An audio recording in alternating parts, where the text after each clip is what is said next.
Welcome to Obscurus, your weekly dose of paranormal fiction. Every Wednesday, Obscurus features new short stories and serialized novels written by novelist, screenwriter, and voiceover artist Biswajit Banerjee. The realm of the paranormal stretches far beyond the usual horror story. So while you'll get to listen to lots of ghost stories on this podcast, there will also be many tales of lesser-known paranormal themes. To get us started, here is your host, Biswajit Banerjee.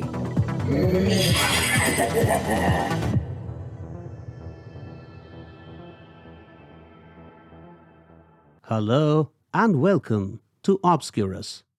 I'm your host, Biswajit Banerjee, and it is such a pleasure to be with you again. In the last episode, which featured the first part of the story, we saw how after 40 years of paranormal investigation, Alok concludes there is no life after death. Are his conclusions in sync with the truth? We will find out in this episode. But before that, may I request you to visit my website biswajitbanerjee.com and become a part of my mailing list. Also, I would be grateful if you visited obscurus.buzzsprout.com, my dedicated website for this podcast. Now, let's plunge into the second and concluding part of the story. To recap, Alok's book describes many of his adventures as a ghost hunter and how he debunked each of the reports of paranormal phenomena. In the last chapter of the book, he declares there is no life after death. After he retires from what he regards as a successful career in paranormal investigation, Alok gets to meet a strange man who claims to have powers to demonstrate the essence of life after death.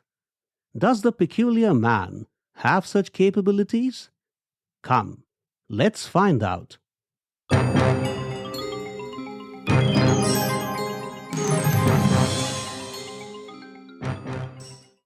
Phantom Chaser Part 2. Written and performed by Biswajit Banerjee.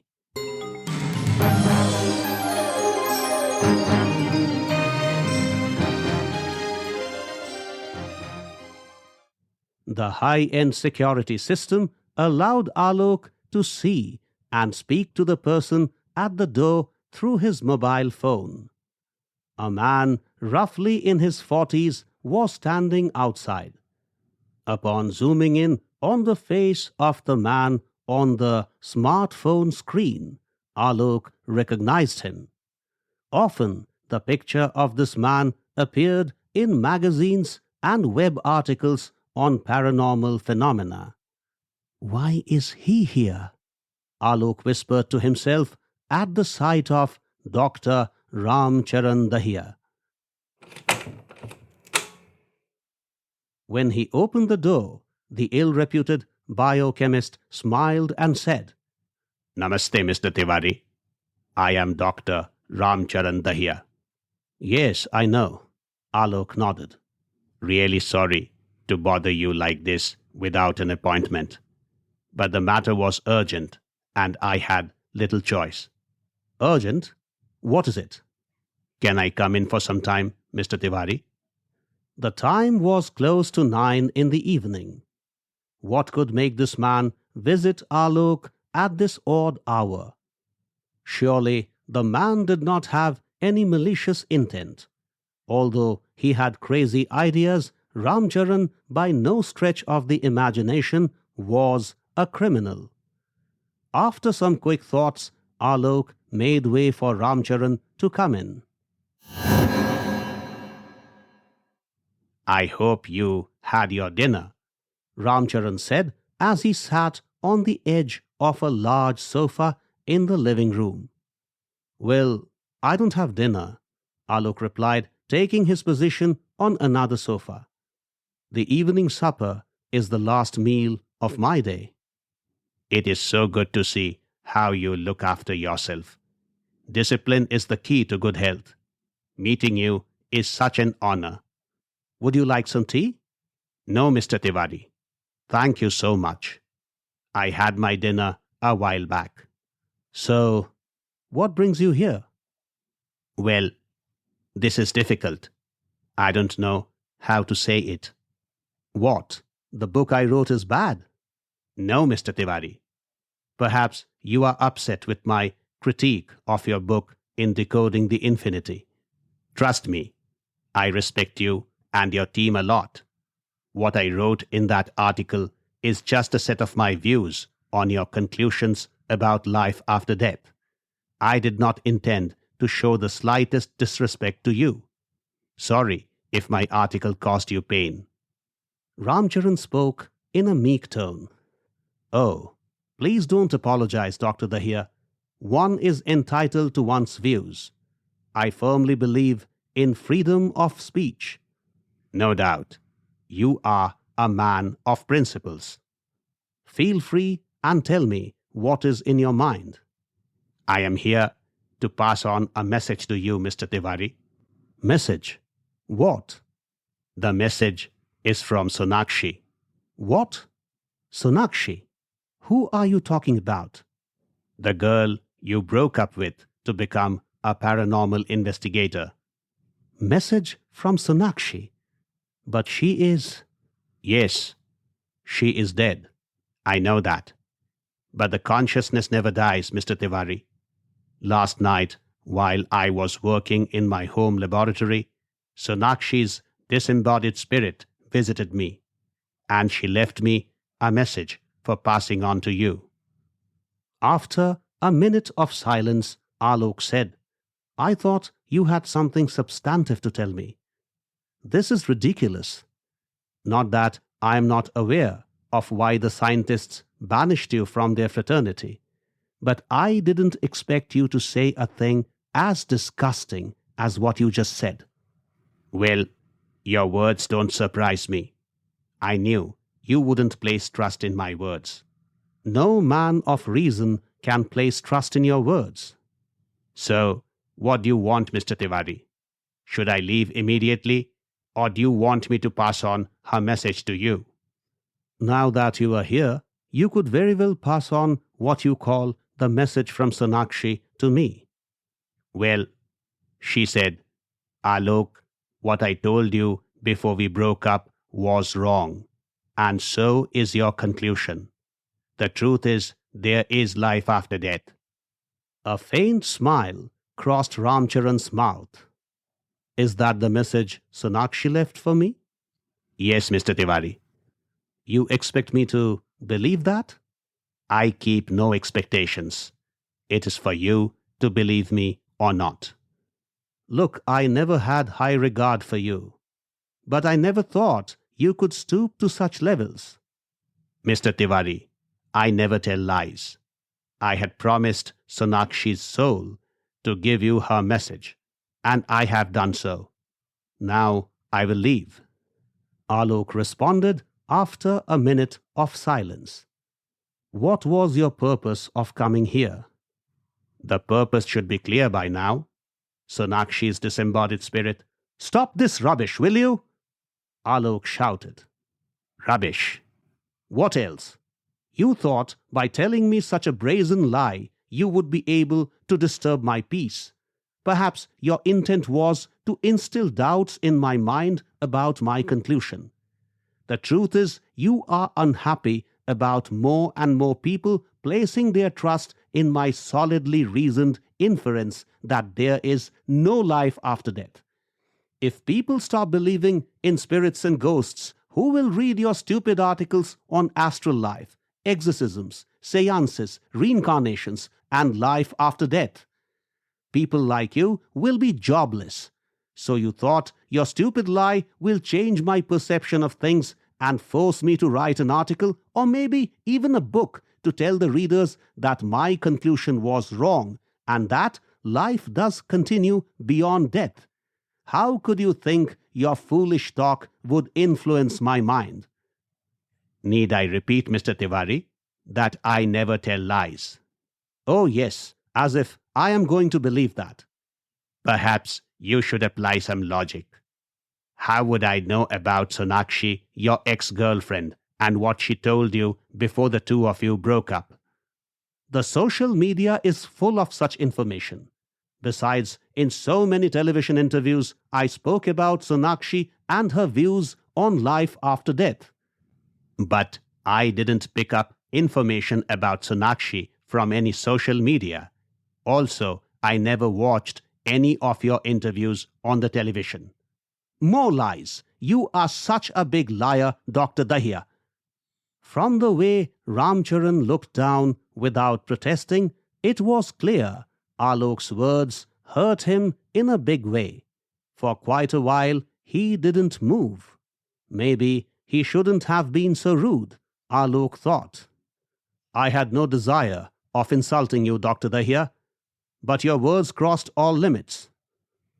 After another minute of total silence, Ramcharan looked up. For the third time, I am telling you this. I don't tell lies, Mr. Tiwari. This conversation will lead us nowhere, Dr. Dahiya. We should put a stop to this.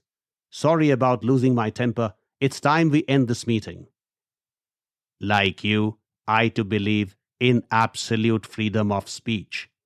Disagreements and counter views are crucial to a healthy discussion. That's why even when I know that the person opposing my views is wrong, I do not venture into proving my point by using my powers. However, what you said today is so demeaning and offensive, I think I ought to prove my point. What are you going to prove with your powers? That you are wrong and that life after death is a reality. And how do you intend to do that? By demonstrating life after death to you. What are you going to do? Call a spirit or something? You will soon know, Mr. Tiwari. But don't worry, no harm will come on you. Well, in case you don't want to see the demonstration, I will not force it on you. Could Ramcharan be serious? Alok wondered. What are you thinking, Mr. Tiwari? Do you want proof for life after death? Yes, he said after a short while with confidence. Fine, but you must ensure no one disturbs us when we start the process. What do you mean by process? A seance? You will find out soon. Okay. Nobody is going to come now, and I will switch off the phones. Mr. Tiwari, you are required to do one more thing. What? You must transfer 3,500,000 rupees to my bank account. For the kind of money you have, this amount is a pittance. Oh, so now I know the reasons behind all this drama. Again, you are insulting me, Mr. Tiwari. This is no drama. Trust me, this money will be the biggest investment of your life. Although you say there is no life after death, I am sure a part of your mind doubts if your conclusion is correct. Allow me to remove all your doubts and prove to you that life after death is a reality. Can't you prove it to me without the money? Of course I can, but the money is important. You sound like a businessman. No, I am no businessman. I am a spiritual aspirant chasing truths beyond the intellect. Then you shouldn't be asking for money. There is no need for arguments, Mr. Tiwari. The choice is yours. Spend the money and learn the biggest truth of your life, or continue to live with your incorrect inferences about life after death. And what if you are unable to prove anything after taking the money?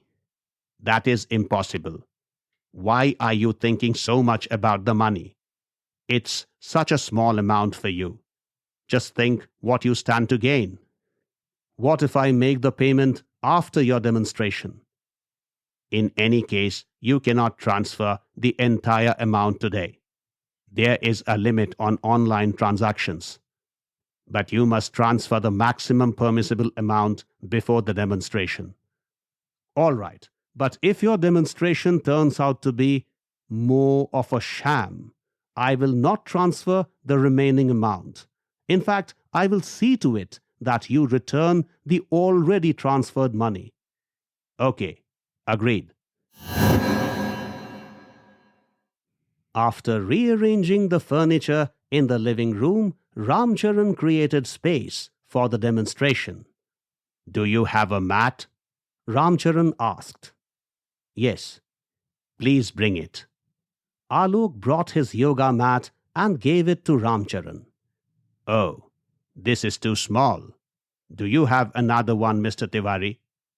Well, yes, but it's quite an old one. Some parts of it are torn. Is it of the same size? No, it is slightly larger. Get it. We will use both the mats to expand the working area. In another half an hour, the arrangements were complete. Used together, the mats made a near square and covered most of the available floor space. Ramcharan sat close to an edge of the covered area in a posture called Padmasana. It is also called the lotus posture, meant to be used for meditation. Then Ramcharan took off his shirt and vest. Dark black hair covered most of his chest and some parts of his stomach. Please switch off all lights in the house. Then sit facing me right across from my position close to the opposite edge of the square. Just as he had been told, Alok made the house completely dark. Then, with the help of a flashlight, he moved over the arrangement of the mats and sat right where Ramcharan had asked him to sit. Several minutes passed without any exchange of words. The room was not fully dark. Some light from the light posts outside poured in through the drawn curtains. Soon Alok's pupils adjusted to the dark conditions. He noticed Ramcharan's eyes were open. Are you comfortable? Ramcharan asked. Yes, but I am not in Padmasana posture. No, you can sit in your normal posture. And do I need to take my shirt off? No, Mr. Tiwari. You don't need to do any such thing. Just relax. Will you be calling a spirit now? That you will know soon. During his 40 years of phantom chasing, Alok had dealt with his fear on countless occasions. By now, he had practically tamed his fear. At least he believed so.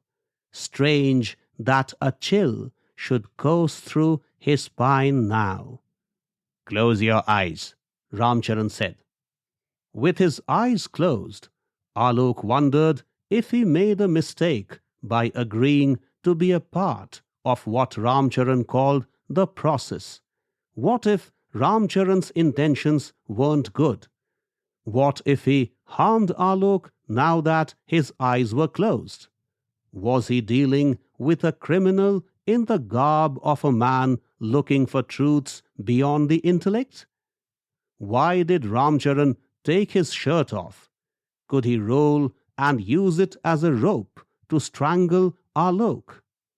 One doubt led to the other, and soon he cursed himself for having fallen into what now appeared to be a trick. Should he open his eyes? Well, he wasn't sure if that would be the right thing to do. What if the man was genuinely trying to prove the existence of life after death to Alok? By opening his eyes, Alok would spoil the process.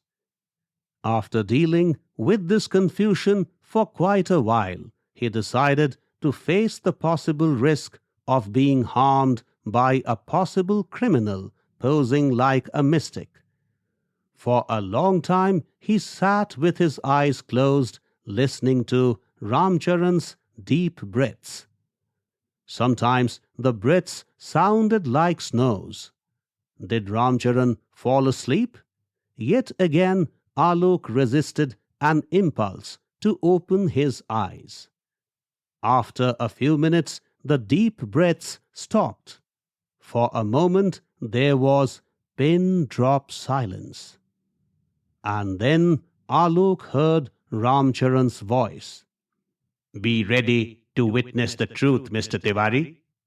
The voice now had what may be called an airy or spirit-like quality about it. It was as though the voice was floating in the air and not coming from inside a human body. "Now you can open your eyes," Ramcharan said. What he witnessed upon opening his eyes was difficult to make sense of. A white divine light filled the room. The source of the glow was a translucent figure sitting in Padmasana on the mat between Ramcharan and Alok. What was it? A spirit? Not quite. It resembled a human for sure. Soon the translucent figure smiled. Oh, this smile was familiar. Alok had spotted the same smile cross Ramcharan's mouth during their conversation. The figure in between them, Alok realized, was Ramcharan's translucent version. A blue cord connected the translucent entity to Ramcharan's navel. "What you see now is my disembodied consciousness, Mr. Tiwari," Ramcharan's translucent version said in the spirit-like voice. "I have thrown the consciousness out of my body with the powers of yoga. Please appreciate, Mr. Tiwari, asking if life exists after death is the same as asking if consciousness can exist without a body. What is a spirit after all? It is incorporeal consciousness, or what you may call consciousness without a body.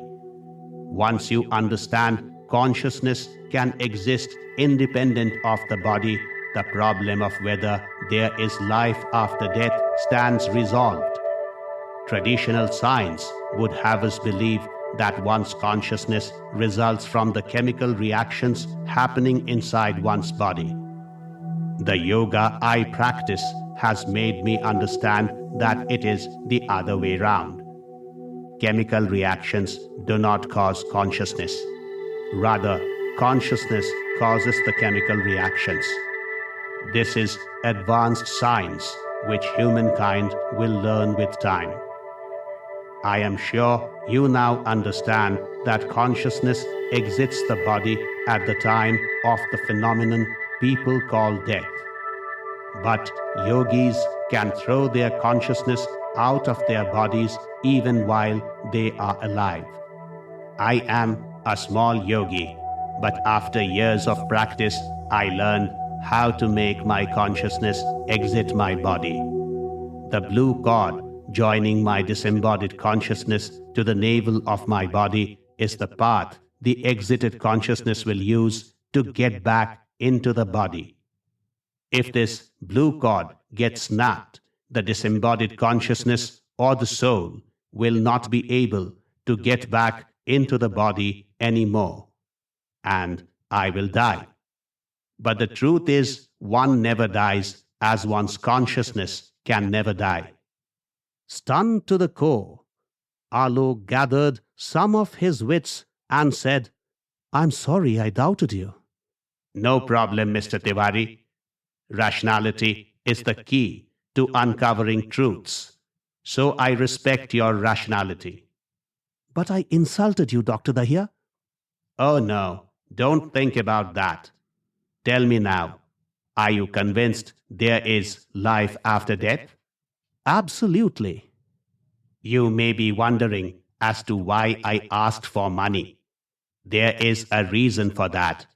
I support myself and my family with my meager income. My younger son has thalassemia and needs frequent blood transfusions.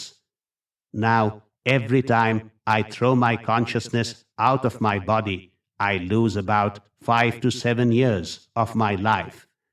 That means if I am supposed to live for 80 years and I make my soul exit my body once, I will die at the age of 73 or 75.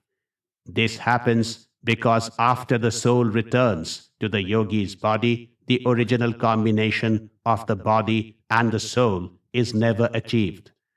As a result of the loss in the originality of the body's overlap with the spirit, physical life gets reduced by 5 to 7 years.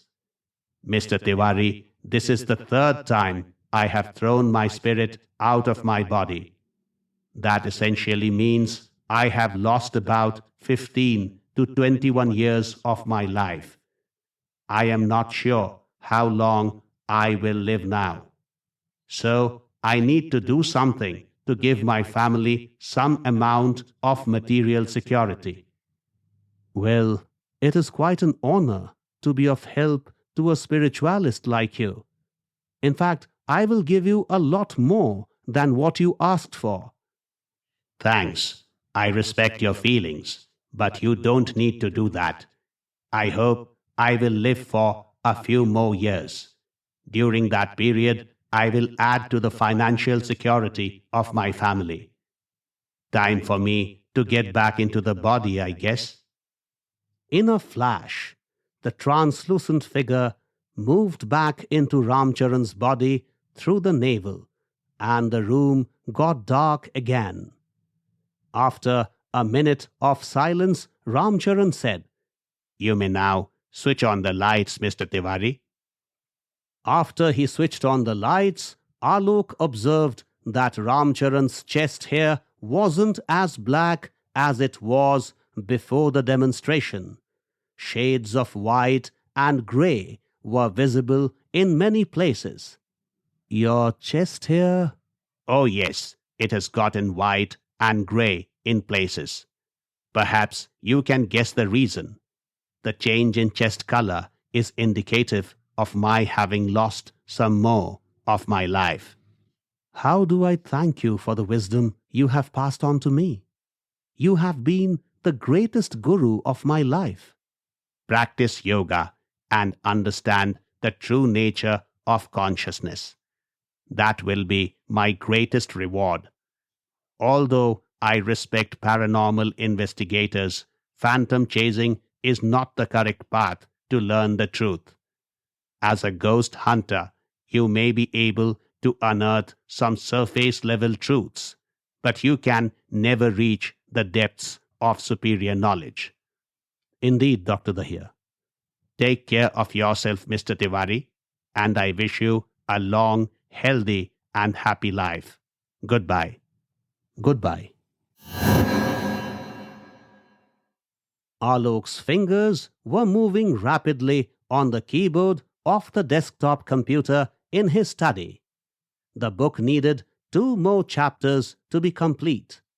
It wouldn't be appropriate to remove or revise the chapters, especially the last one that suggested there was no life after death.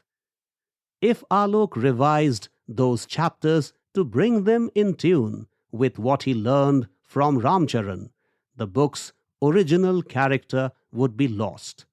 Instead, it was more prudent to leave the book in its present shape and add a couple of chapters that described how a solitary meeting with a yogi made him realize how flawed his conclusions on life after death were. There was no way he was going to delay writing the chapters. Every detail of his meeting with Ramcharan was fresh in his memory now, and he wanted each one of them to enter the new chapters in vivid details. So he was at work, powered by his new wisdom.